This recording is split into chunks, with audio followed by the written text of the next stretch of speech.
Ya, pemirsa selamat pagi. Assalamualaikum warahmatullahi wabarakatuh. Kita teruskan sedikit lagi ya tentang yang tadi, bahwa kita jangan takut dengan istilah pemurnian agama Islam khususnya. Ada yang mengatakan ya namanya Islam yang kita jalani sekarang ini tidak murni kok. Memang betul, karena kita tahu sendiri kodratnya Islam itu adalah mengambil yang baik dari apa yang telah ditinggalkan sebelumnya. Nah, itu bisa dilihat di berbagai hal, terutama di berbagai hal yang sifatnya zohiriyah. Contohnya begini, ya, Anda tahu kan yang namanya penutup kepala, tudung, ya, orang bilangnya himar atau jilbab gitu ya. Itu kan sebenarnya bukan pure dari Islam, itu adalah tradisi Judaism, bagi wanita. Lalu yang kita kenal dengan sebutan kopiah atau peci, itu sebenarnya adalah juga peninggalan Judaism. Ya, peninggalan Judaism. Tapi kenapa diambil oleh Islam? Karena bagus. Anda tahu kan, masjid yang pakai kubah itu bukan pure peninggalan dari Arab. Itu peninggalan Romawi, Bizantium lebih tepatnya. Tapi kenapa diambil? Bagus. Anda tahu minaret atau ya, itu sebenarnya adalah peninggalan dari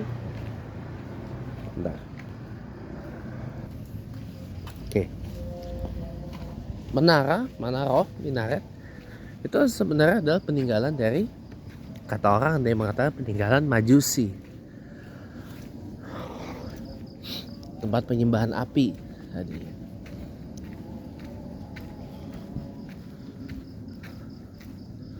Makanya kan beberapa waktu lalu saya kritik keras kan waktu saya pimpin doa yang ada tabur lilin itu kalau ada doa pakai lilin kayak gitu tuh bukan ajaran Islam, tulen itu adalah Majusi.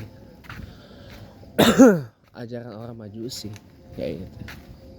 Nah, tapi kan baik, makanya diambil, tapi diubah kemudian kan gitu. Diubah menjadi sesuai dengan ajaran Islam gitu. Nah, jadi intinya tuh Islam itu berakulturasi. Mungkin juga bisa diartikan dalam beberapa case, Pak, sebagai berasimilasi lah dengan apa yang ditinggalkan sebelumnya, tapi diambil yang baiknya saja. Ya toh? Iya. Nah, yang dimaksudkan ini kita jangan diartikan wah berarti pemurnian agama Islam berarti apa yang ini dibuang semua. Enggak juga gitu loh. Enggak juga. Tidak begitu caranya. Kan saya selalu bilang yang paling utama itu adalah kita mereorientasi ulang. Jadi diorientasi ulang gitu loh, dan didefinisikan ulang bagaimana kita menjalankan Islam itu secara kafah, secara sungguh-sungguh, secara murni dalam artian gini loh, kita berislam ini tanpa kita mencampur-campur dengan hal-hal buruk dari yang lain. Tadi kan saya singgung masalah tentang istilah ya malulah kita sama orang A, sama orang B, sama orang C gitu kan. Lah pertanyaannya gini, emangnya kita menyembah manusia? Kan enggak gitu loh. Kalau sekedar menjadikan orang itu sebagai role model, sebagai contoh, sebagai panutan, ya sah-sah saja. Tapi bukan berarti kita harus malu kalau kita tidak bisa seperti orang itu. Enggak, ya kan? Karena setiap orang memiliki, kan saya berkali-kali bilang, Semua orang termasuk saya itu memiliki jatahnya masing-masing. Jatah sukses, jatah gagal, jatah berhasil, jatah gak berhasil, semua dijatah sama Allah gitu loh. Kalau kebetulan si orang, nih contoh dari lingkup saya sendiri aja deh. Ya. Misalkan 3 orang sepupu saya sudah nikah. Sepupu dari mama ya, dari keluarga besar mama ya, sudah nikah. Ya, 2 udah beranak. Ya memang udah jatah hidupnya seperti itu. 4 udah kerja, 5 orang sepupu saya udah pada kerja. Ya memang udah jatahnya. Sementara saya udah berkali-kali lamar pekerjaan ini dan itu, bahkan udah masuk panggilan interview kok belum kerja juga. Ya belum jatahnya. Tugas saya apa? Ya usaha lagi, coba lagi, lamar lagi. Gitu loh. Apa usaha yang sudah saya lakukan? Banyak. Udah lamar, mungkin juga perlu perbaikan di CV dan seterusnya. Biar menarik gitu. Ini yang harus kita sadari bersama, teman-teman. Jadi jangan kita main salahkan ini dan itu. Kalau kata A.A. Gim tuh gini, kalau di hadapan manusia itu awalannya tuh menghargai, menghormati, menyayangi, mencintai, ya, mengapresiasi, mengasihi dan seterusnya. Awalnya tuh tapi jangan mencaci, memaki, memarahi, menghujat apa segala, jangan. Ngejek gak boleh, jangan. Kalau mengkritik boleh, ya. Begitu. Kalau di hadapan sesama manusia. Kalau di hadapan Allah berharapnya itu awalnya dihargai, dicintai, disayangi, dikasihi dan seterusnya, gitu loh. Tapi jangan juga berharap dilaknat Allah, jangan, gak boleh. Itu yang paling penting. Itu resep obat anti sakit hati yang insya Allah mujarab. Ya, jangan kita seperti orang sebelah gitu loh, yang menuhankan manusia.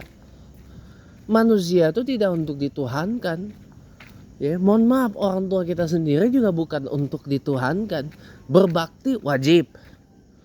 Ya, hormat pada orang tua wajib. Tapi bukan berarti berbakti, menghormati, menyayangi orang tua lantas kita menyembah orang tua. Itu salah, teman-teman. Birrul walidain itu bukan berarti kita menjadikan orang tua kita sebagai Tuhan, gak boleh. Ridha Allah wa ridha walidain.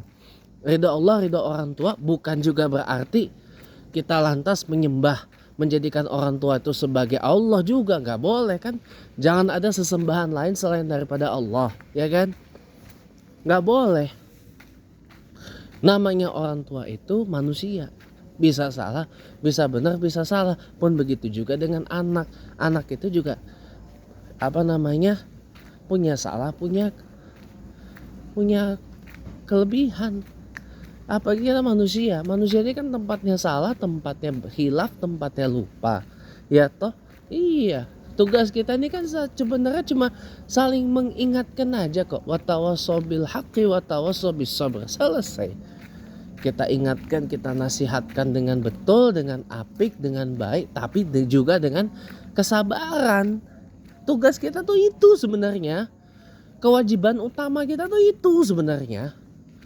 Nah, kalau ayat terakhir dari surah Al-Asr itu kita ejawantahkan dalam bentuk parenting masa kini, ya. Itu adalah untuk membangun pondasi agar anak itu tidak cross the line, tidak melampaui batas, tidak melewati batas-batas kewajaran. Gitu loh. Bergaul dengan masih batas wajar. Berinteraksi sosial masih dalam batas wajar. Mengakses internet masih dalam batas wajar. Beragama Islam pun masih dalam batas wajar. Karena orang kan udah di luar batas kewajaran, fanatik kali bah. Ya, fanatik kali bah. Bahkan mungkin bisa juga mabuk Islam juga. Nah, ini jangan sampai terjadi. Karena udah melampaui batas wajar gitu loh. Makanya itu kalau kita ejawantahkan Al-Asr ayat 3 itu dalam bentuk parenting, dalam bentuk pola asuh untuk masa sekarang. Itu adalah bentuk pembangunan pondasi kehidupan dari anak dan pembangunan pondasi dari kehidupan keluarga kita itu seperti itu. Itu udah kewajiban kita memberikan nasihat, memberi wejangan, mengingatkan dengan benar, dengan baik, dengan penuh kebenaran, tapi juga harus dibarengi dengan sabaran. Tawassaw bil haqqi wa tawassaw bis sabr. Gitu. Nah, beres, sederhana, simple, sederhana sekali. Jadi maksudnya kita menjalankan Islam secara murni itu adalah kita benar-benar menjalankan Islam itu sesuai dengan apa yang disyarakkan oleh Allah. Jangan kita campur-campur dengan misalkan dengan paganisme. Jangan. Kalau Islam udah Islam aja, nggak usah berpagan-pagan. Ngapain malu sama orang? Itu kan kita berarti sama aja menyembah manusia. Nggak boleh. Malu itu malu kepada Allah yang menciptakan kita manusia. Malu itu ya malu kepada Allah yang menghadirkan kita sama manusia di muka bumi ini. Malu itu bukan kepada manusianya, tapi kepada yang maha menciptakan manusia itu. Allah, udah. Oh, kita sama-sama hamba Allah kok, ngapain mesti malu? Ya enggak? Iya, itu maksudnya kalau menjalankan Islam yang murni itu seperti itu. Bukan berarti lantas kalau kita jalani Islam murni, hal-hal yang misalkan di Indonesia ini kan kayak budaya nih, lantas langsung dimusnahin semua. Ya enggak gitu juga, keles cara berpikirnya. Sempit amat cara berpikir ente kalau kayak gitu. Iya, kita jangan berpikir sempit teman-teman. Kita harus berpikir luas. Kita harus open mind, kita harus wide mind dalam memahami pemurnian ajaran agama Islam ini gitu loh. Jangan maksudnya kita bercampur-campur Islam tapi setengah pagan, Islam tapi setengah Kristen. Jangan, nggak boleh. Kalau udah Islam aja sampai akhir hayat. Kenapa? Inna dina indallahil Islam. Satu-satunya agama di sisi Allah adalah Islam. Assalamualaikum warahmatullahi wabarakatuh.